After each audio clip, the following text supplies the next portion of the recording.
a friend of mine on murder. Bonjour à tous, aujourd'hui j'avais envie de revenir pour une deuxième vidéo où je vous présente mes livres d'histoire médiévale. Donc je suis en M1 Monde médiévaux, je suis en études médiévales. Et donc pour les curieux, pour les intéressés, je me suis dit que vous seriez peut-être intéressés par découvrir ce que contenait ma bibliothèque en termes d'historiographie médiévale. Alors on va commencer parce que je considère être tout bêtement des manuels qui n'ont pas grand intérêt en soi, mais qui sont quand même utiles, moi, pour mes cours et tout ça. Mais ça peut vous donner des idées si vous n'avez jamais abordé le Moyen-Âge, d'une certaine façon. On va commencer par le Moyen-Âge pour les nuls. Alors, le nom est bizarre, mais c'est celui que je recommanderais le plus. Pourquoi? Il est quand même écrit par Pierre Langevin, un ancien normalien, historien du Moyen-Âge. Donc moi je trouve que les livres pour les nuls sont souvent très qualitatifs. Et voilà, alors il est rempli d'anecdotes, de petits dessins humoristiques. Je trouve que c'est une très bonne entrée dans la période. Ensuite on a deux manuels, mais qui sont vraiment de cours en soi. Le Moyen-Âge en Occident par Ballard et Rouche aux éditions Hachette Supérieure. Voilà, le Moyen-Âge en Occident. Donc ce n'est que des cours en fait, cours et exercices, hein. C'est pas vraiment intéressant, ça on peut passer. Et le Moyen-Âge en Orient, donc tout bêtement Occident-Orient, pour avoir les deux perspectives. Hop, toujours dirigé par Ballard et Rouche. Alors on va passer maintenant à, alors ça je mets ça ici, au Que sais-je. Alors c'est des petits livres pour ceux qui connaissent, qui sont assez éclairants et qui font une première entrée en fait dans la matière sur plein de sujets, hein, que ce soit en histoire, en sociologie, en géographie, dans tout. J'ai notamment acheté Histoire des Arabes quand j'avais des cours sur l'islam et leur rapport avec la chrétienté, les croisades, tout ça, et puis la naissance de l'islam. Voilà. Également les royaumes barbares en Occident. Donc ça c'était les cours de haut Moyen-Âge. Donc tout début du Moyen-Âge, donc 476, les invasions barbares, la fin de l'Empire romain d'Occident. Puis Philippe Contamine, la guerre de 100 ans, là aussi synthèse pour les cours de L2 sur l'histoire de la civilisation médiévale. Donc trois petits que sais-je qui étaient sympas et qui ont été lus très rapidement, mais qui permettent une entrée en fait dans la globalité de la période. Ainsi qu'une petite chronologie du Moyen-Âge aux éditions Guy Seurat. Voilà, donc là on a toutes les dates importantes du Moyen-Âge et vraiment en plus dans plein de pays différents, hein, donc France, Angleterre, Italie notamment, donc vraiment dans l'Occitan complet. Hop. Alors ensuite on a un manuel sur les aristocraties médiévales par l'historien Joseph Morcel, que j'affectionne particulièrement. Voilà, parce qu'il m'a beaucoup servi et il est vraiment très très bien documenté. Voilà, on parle des premiers châteaux, on parle de comment vivait l'aristocratie, on parle des banquets, on parle de la fête, on parle du donjon, du château en lui-même. Voilà, alors lui, par contre, les exemples sont beaucoup plus centrés sur l'Allemagne, puisque c'est son domaine de spécialité, mais c'est tout aussi intéressant de voir comment la vie des aristocraties se déroulait donc à l'époque du Saint-Empire germanique.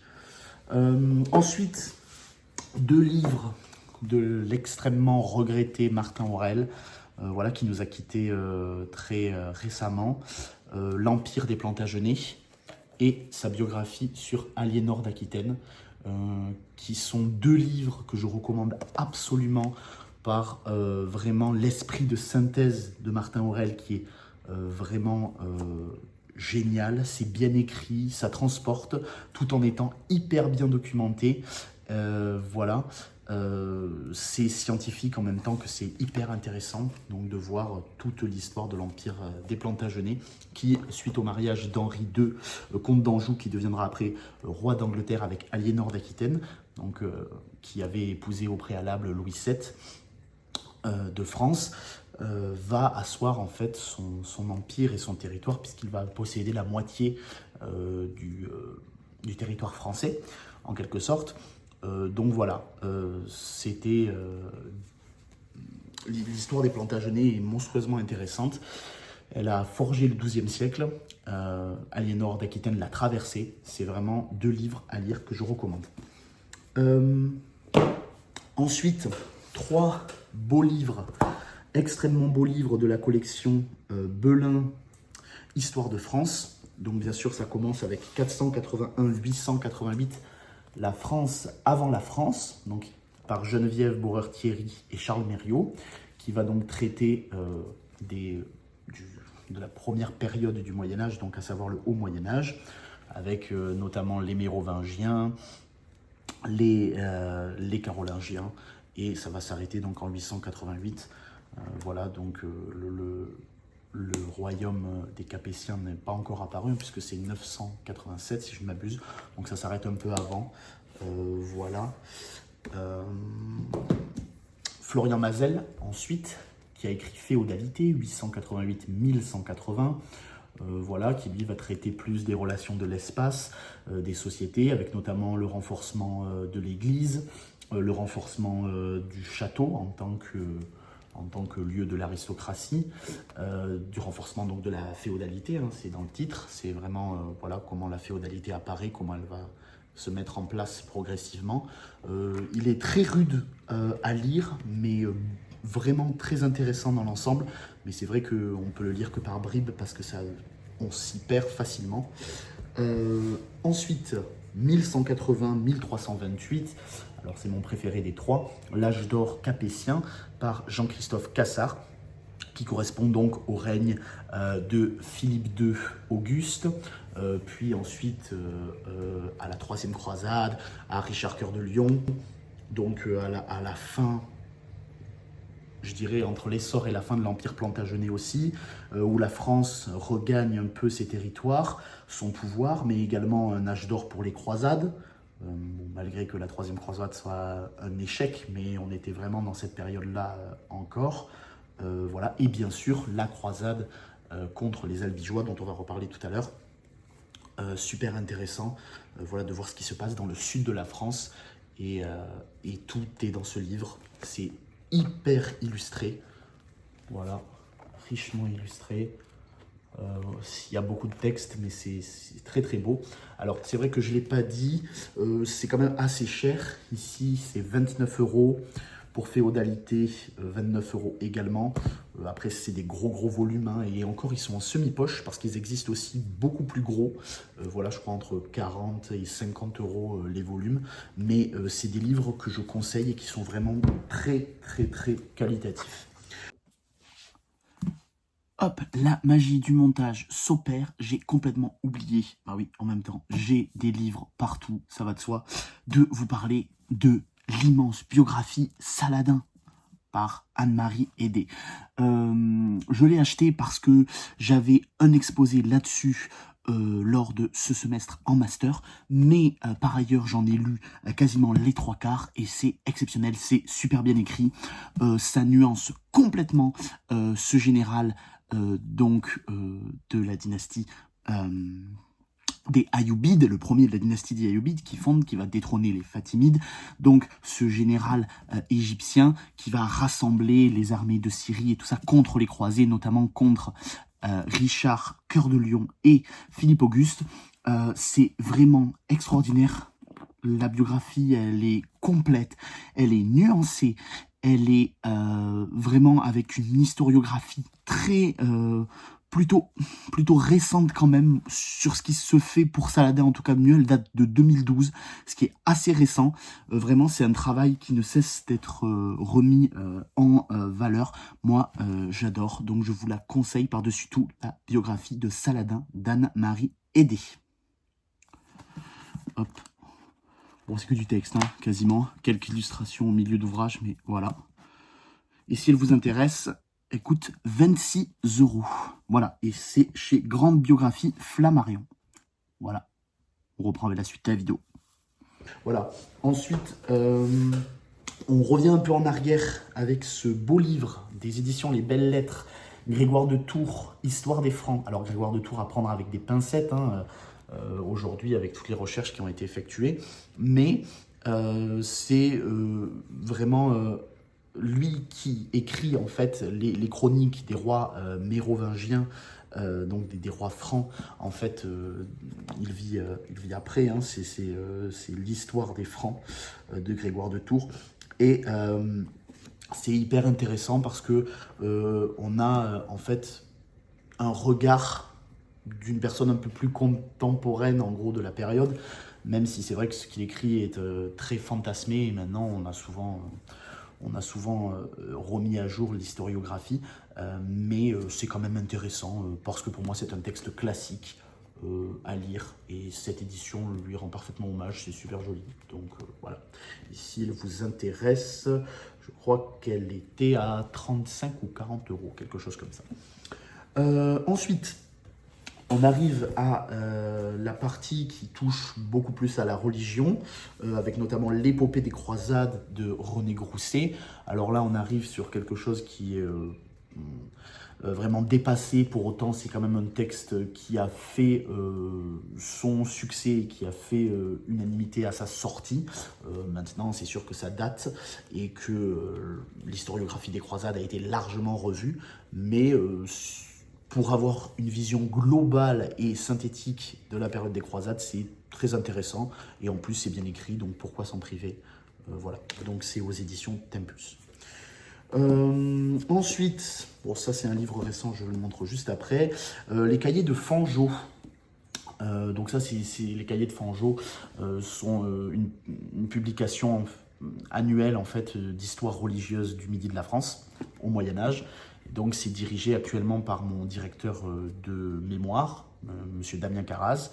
Voilà, et là j'avais acheté Innocent III et le Midi. Donc ça portait vraiment sur les relations en fait qu'entretenait le pape Innocent III et avec le Midi de la France à cette époque. Donc selon lui, ça grouillait d'hérésie, d'hérétiques, ce qu'on appelait les cathares. Mais bon, il faut faire très attention avec ce mot là encore. Donc je m'en tiendrai à hérésie. Voilà, donc là aussi très intéressant. Donc c'est des actes de colloque, hein, c'est des réunions, donc plusieurs articles dans ce livre, mais c'est très éclairant sur plein de sujets, notamment une histoire économique, des histoires en fait sur le pouvoir, voilà. Donc on a par exemple l'élaboration d'un discours sur l'hérésie, la problématique de l'hérésie chez Innocent III, voilà, Innocent III et les provinciaux, enfin. C'est vraiment centré sur le pape Innocent III, sur sa relation au pouvoir et sur sa relation dans le Midi et avec la croisade contre les Albigeois. Voilà, intéressant aussi, mais beaucoup plus scientifique et parfois un peu complexe. Ensuite, un manuel, encore, que dis-je, deux manuels. Histoire religieuse de l'Occident médiéval. Là encore, Jean Chéligny, c'est vieux, mais je l'ai trouvé en boîte à livres et pour moi, ça fait le taf. C'est une synthèse qui est vraiment très intéressante dans son ensemble. Voilà, donc c'est à lire. On peut en lire des bribes. Alors bien sûr, il faut être vraiment prudent avec les informations qu'on en retire, mais là aussi, là encore, c'est une porte d'entrée. Moi, ça m'a servi, voilà, pour comprendre la plupart des aspects typiquement historiques. Et après, à moi d'aller beaucoup plus dans le détail. Également chez Hachette Supérieure, Église et Société au Moyen-Âge, donc 5e, 15e siècle. Alors là, les carrés histoire sont beaucoup plus illustrés avec des cartes. Là encore, ça revient, c'est des cours, hein, tout simplement, voilà, qui sont d'ailleurs très utiles après pour compléter les cours de faculté. Surtout qu'après, il y a des entraînements pour des études critiques de documents, des dissertations, voilà, donc lui aussi dans l'ensemble est vraiment complet.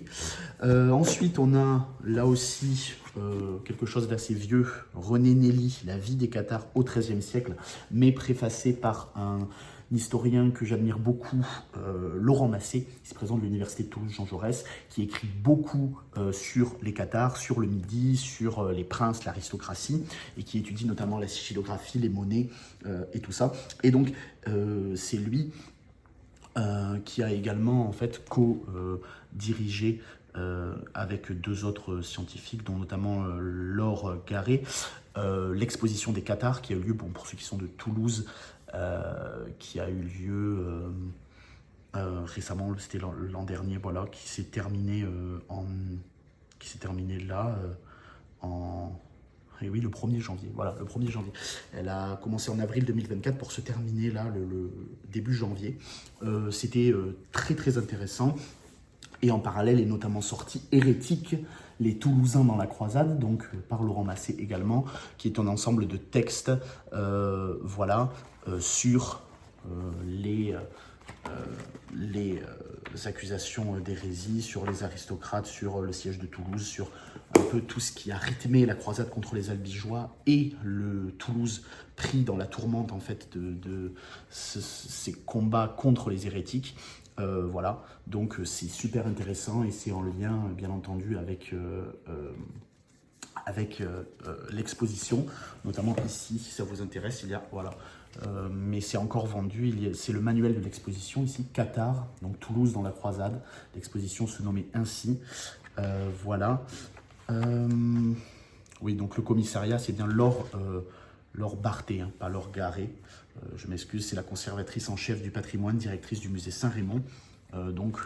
Voilà, et c'est le texte, hein, en soi c'est le texte de l'exposition, voilà, avec des illustrations, mais alors le mieux ce serait vraiment, pour moi je rêve d'acheter le livre vraiment de l'exposition qui détaille tous les objets, tout ce qui a été exposé avec beaucoup d'explications et beaucoup d'articles de différents historiens voilà, qui ont fait un travail monstre.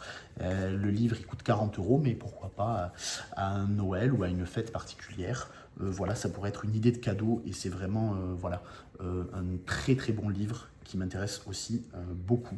Donc voilà, si ça vous intéresse, il se vend encore, c'était 7 €. C'était voilà, le texte de l'exposition. Et je crois que c'est tout bon. Non, il manque 3 derniers ouvrages qui sont 2 synthèses. Et alors, présentées par Jacques Le Goff, j'ai trouvé ça donc, dans un Emmaüs. Voilà, hommes et femmes du Moyen-Âge, c'est fantastique, c'est des petites biographies sur des personnages importants du Moyen-Âge. C'est super beau, richement illustré. Vous voyez, hop, comme ceci. Voilà. Hop. Et bien entendu, les textes, la biographie en question. Voilà. Hop.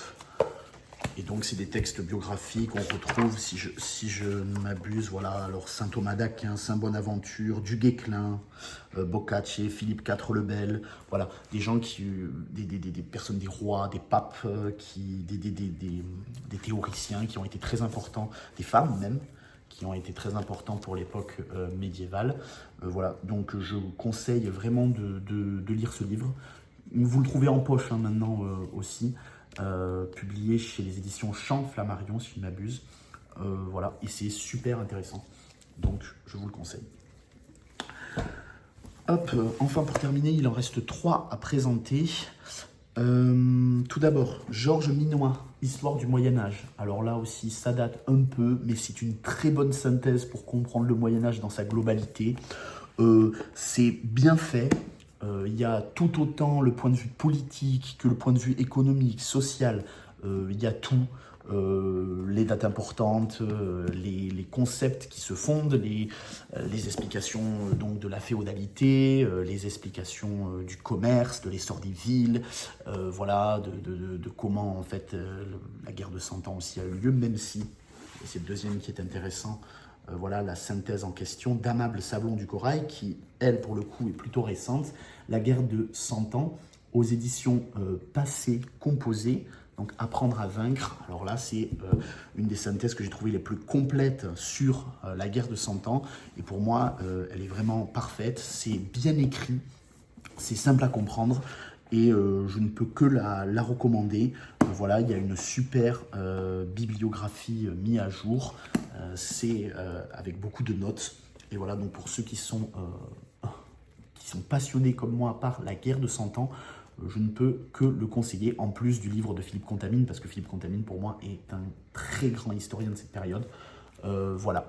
Je sais qu'il est également sorti un dictionnaire de la guerre de 100 ans récemment. Alors, il est assez cher, pour l'instant, je ne l'ai pas acheté, mais il serait peut-être intéressant de le voir. Et je vous retrouve tout de suite pour vous présenter le dernier livre sur le Moyen-Âge. je vous l'avais déjà montré, il me semble. Non, je ne vous l'avais pas montré dans la vidéo Bibliothèque idéale. Pour autant, c'est le deuxième cadeau qui m'a le plus touché.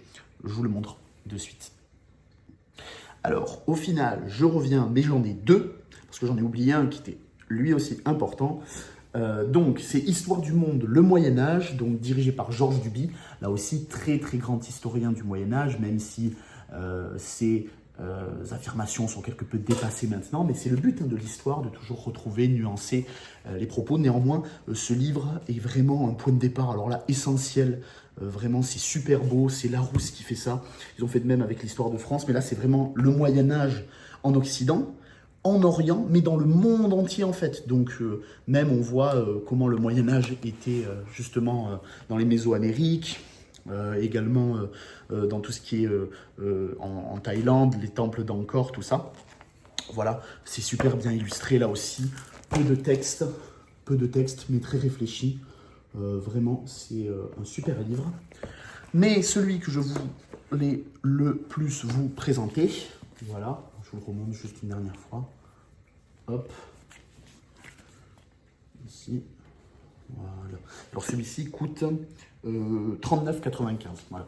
Ils sont un peu chers, hein, ces livres-là, mais tout cartonné, mais ils en vaut la peine parce qu'ils sont vraiment beaux. Donc, le livre que je voulais vraiment vous montrer, c'est Nouvelle histoire du Moyen-Âge, donc sous la direction de Florian Mazel, que j'ai eu à Noël de cette année, voilà, qui a complètement chamboulé l'historiographie qu'on avait actuellement du Moyen-Âge, avec plein d'entrées super intéressantes sur voilà, la violence, sur l'économie, sur la nature, sur les premiers royaumes chrétiens, sur la réforme grégorienne. Tout ça a été revu voilà, par tout un ensemble d'historiens, dont Florian Mazel, dont même mon directeur de mémoire, Damien Carraz, a fait une entrée, donc sur la violence. Voilà, et c'est là aussi super bien illustré. Hop, donc aux éditions Seuil, voilà. Nouvelle histoire du Moyen-Âge, ça s'appelle, c'est vraiment extraordinaire. Et là, je le conseille à tous pour ceux qui veulent vraiment une histoire du Moyen-Âge à jour, carré, illustré, vraiment. Alors, l'écrit peut paraître un peu lourd, mais vraiment, il en vaut la peine, car c'est une mine d'informations, mais considérable. Voilà, donc sur les banquets, là aussi, sur l'alimentation. Voilà, comment on s'alimentait au Moyen-Âge. Donc c'est super, c'est aéré, alors c'est un gros pavé, hein, mais je crois qu'il est sorti maintenant en 2 volumes, il est sorti en semi-poche. Également chez Seuil, vous l'avez en 2 tomes, si je ne dis pas de bêtises. Mais voilà, moi je pense que c'est, si vous vous intéressez au Moyen-Âge dans sa globalité, c'est vraiment un livre que je vous conseille. Voilà. Eh bien, c'est tout pour les livres, mes livres sur le Moyen-Âge. Alors, il y aura d'autres vidéos bibliothèques qui vont arriver, notamment pour présenter mes classiques de la littérature, vous dire un peu rapidement ce que j'en ai pensé. Mais dites-moi vous, j'attends dans les commentaires vos suggestions de vidéos. Voilà, savoir ce que vous voudriez voir sur cette chaîne en priorité. Ça m'intéresse beaucoup. Et puis sur ce, je vous dis à la prochaine. Et puis, n'hésitez pas, partagez, likez. Et puis, abonnez-vous, ça fait toujours plaisir.